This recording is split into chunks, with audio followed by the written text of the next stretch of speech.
Política e economia são duas coisas fortemente relacionadas. Em 23 de setembro de 2019, gravei um vídeo, está postado neste canal, sobre como a crise econômica favorecia Bolsonaro. É sobre esse assunto que quero voltar a falar esta semana, voltar a falar hoje. Antes disso, inscreva-se no canal, dê like, comente esse vídeo. Vamos imaginar, e aí eu gostaria de fazer uma analogia, eu acho que existem vários tipos de analogia, e analogia que se aplicam, analogia que não se aplicam. Eu acho que a analogia que eu trarei aqui da relação entre economia e aprovação de um presidente da República, ela faz sentido. É uma analogia que eu trago do mundo médico. Vamos imaginar duas situações extremas. Uma situação de alguém que tem uma vida muito saudável e que tem que fazer, eventualmente, tem que se internar, fazer uma cirurgia simples, uma cirurgia de rotina, talvez uma pequena intervenção, e aí essa cirurgia dá errado e essa pessoa piora a sua condição de saúde, ela é obrigada a ficar internada, correndo eventualmente até risco de vida. Ora, como nós vamos avaliar um médico responsável por uma cirurgia de rotina, simples, cirurgia pela qual uma pessoa normalmente passa e sai rapidamente do hospital, só que aí ele comete algum tipo de erro, algum tipo de barbeiragem e a pessoa piora as condições de saúde ainda que não morra. Você vai avaliar muito negativamente este médico. Ou seja, quando as coisas estão muito boas e elas repentinamente pioram, se você atribui responsabilidade a alguém de ter piorado coisas muito boas, você vai fazer o quê? Você vai ter uma imagem muito negativa deste alguém. Vamos imaginar o oposto, tá? De alguém que está doente, numa situação muito grave, eventualmente até numa UTI, numa CTI, e vem a intervenção de um médico, e o médico consegue melhorar bastante as condições, o tratamento lá receitado, enfim, o tratamento prescrito consegue melhorar muito a situação dessa pessoa, ainda que de uma maneira lenta, gradual. Ela gradualmente sai da unidade intensiva, vai para a unidade semi-intensiva, depois vai para um apartamento e, ao fim e ao cabo, eventualmente até consegue receber alta e sair do hospital. Ora, você vai ter em grande conta um médico que melhora as condições de um doente numa situação correndo risco de vida. Tá? Então, basicamente, o que está acontecendo hoje, tem várias pesquisas mostrando a melhoria da avaliação de Bolsonaro, pesquisas que simulam eleições, primeiro e segundo turno, Bolsonaro liderando no primeiro turno, Bolsonaro tendo um excelente desempenho e vencendo praticamente qualquer adversário no segundo turno. Isso se deve a esse fenômeno cognitivo. Quando a situação está muito ruim, uma pequena melhora é muito sentida. Quando a situação é muito boa, uma pequena piora é muito sentida.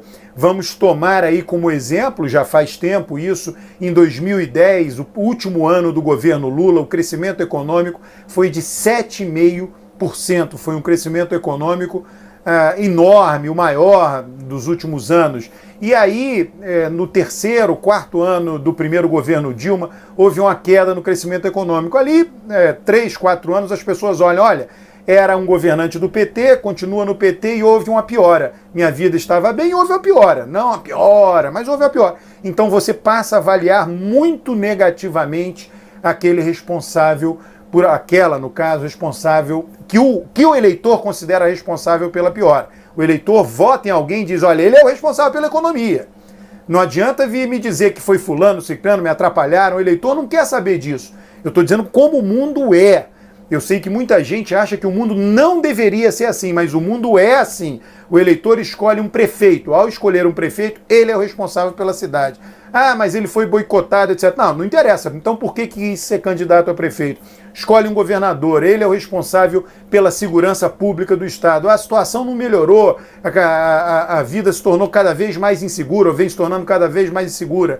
Ah, não, mas o problema da segurança é falta de recursos de Brasília, não interessa. Ele disse que ia resolver, foi o governador que eu votei. A mesma coisa se aplica ao presidente da República. O raciocínio do eleitor é este.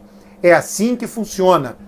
Nós não mudamos essa maneira de pensar. Seja para o bem, governos que melhoram, até por conta, melhoram a vida do povo, até por conta de coisas que vão além do governo. Podem ser coisas internacionais, a economia do mundo inteiro melhorou e o país melhorou junto, mas o responsável foi o presidente que ali estava no governo. A economia do mundo inteiro piorou e o governo piorou junto. O responsável foi o presidente que ali estava naquele momento. É assim que o eleitor raciocina.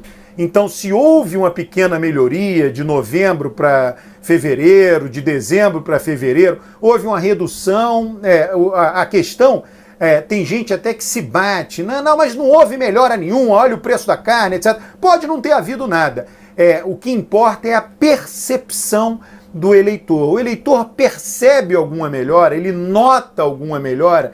O que três pesquisas que saíram até agora indicam é que o eleitor percebe alguma melhora, pequena, mas percebe. Como a situação era uma situação muito ruim, qualquer melhora pequena tem um impacto positivo na avaliação do governo. Tá? Não estou dizendo que isso irá continuar a acontecer. Eu estou dizendo que provavelmente foi o que aconteceu até agora. O que eu estou trazendo para você aqui é uma explicação das pesquisas que estão sendo publicadas. Você pode ir contra o dado da pesquisa, pode ir contra a explicação. Eu não brigo com dado de pesquisa, né?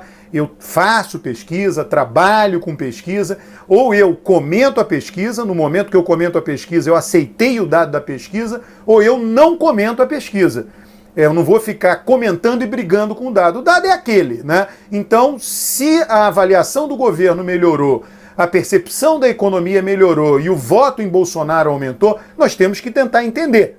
A gente pode dizer, não, está tudo errado, é uma conspiração generalizada da mídia, de pesquisadores e de todos os interessados nesse resultado. Tudo bem. Então é uma outra visão, tá? É uma visão com a qual eu não concordo, mas é uma outra visão, é uma visão legítima, é uma visão válida, não tem o menor problema com isso, tá? Mas é só isso que eu gostaria de chamar a atenção. É possível sim compreender e explicar o que está acontecendo agora nas pesquisas, baseado em quê? Numa crise muito profunda, numa crise muito grande. Quando as pessoas estão numa situação muito ruim, qualquer pequena melhora, ela é percebida.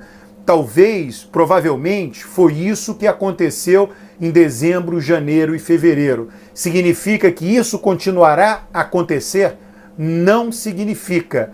Nós estamos vendo aí várias análises da economia, eu não sou economista, mas acompanho de perto as análises por conta dessa ligação, dessa proximidade, dessa simbiose entre economia e política toda vez que se fala de governo nacional. Então nós estamos acompanhando aí a imensa dificuldade do Brasil de ter um crescimento econômico sustentável. As pessoas vêm falando o quê? Voo de galinha. O que é um voo de galinha? É um voo curto. A economia lá, ele sobe e desce rapidamente. Pode ser que estejamos num voo de galinha, digamos assim, por conta da incapacidade do Brasil de exportar mais, por conta da indústria brasileira que vem perdendo densidade, a nossa indústria vem se tornando menos complexa. Quais são os países que enriqueceram, os países que se tornaram mais prósperos? Países que conseguiram exportar, dominar não só o mercado nacional, mas principalmente o mercado internacional na produção de bens comercializáveis sofisticados, compostos químicos sofisticados que só aqueles países fazem, fármacos sofisticados que só aqueles países fazem, motores B2B, né, business to business sofisticados que só aqueles países fazem, aviões, automóveis, celulares. Então, a ponta do conhecimento e como é que o conhecimento de uma sociedade se materializa, se torna tangível em bens que são exportáveis. Aí ele ganha espaço no mundo, vende aquilo, cobra uma margem maior por aquilo e aquilo gera renda para o país.